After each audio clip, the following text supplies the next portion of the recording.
Hi, Dan McCurdy here. You know, I'm so excited about my new life with JavaFit. We're excited about the coffee, the qualities of the coffee, the functional coffees, and especially the diet coffee, because I need it. Barbara and I have been looking for something that we can really work at and be thrilled to work at. Because whatever we've done all our lives, both of us have been very happy. Barbara is a retired school teacher, a Montessori teacher, who just loved the children and still does, and is excited about our business as we move forward. This business is not because we're doing it for the money, even though the money opportunities are fantastic.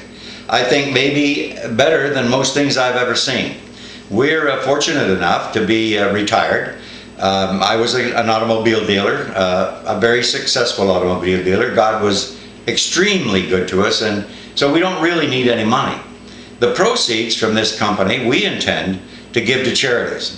And as we think about that and as we do that and move forward with the company and generate, whatever profits we generate, small, big, or medium, we intend to turn those profits over to charitable organizations or, in fact, anyone who's in need for whatever purpose.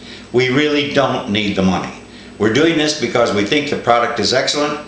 We think that wherever we're going with this product, the people behind it are excellent people. We just think it's an opportunity for us and for everyone who sees this video to jump on board, make a ton of money if you want to work at it, and if it's just, though, to be a monthly coffee receiver, that's great too. It's not expensive. It's probably as cheap as you can buy anywhere, even including Walmart. But we want you on board if you want to come, and we want to treat everybody just like we've been treated in our lives. Full of God, full of God's blessings, and we send those to you now. We love you. God bless you. Thank you.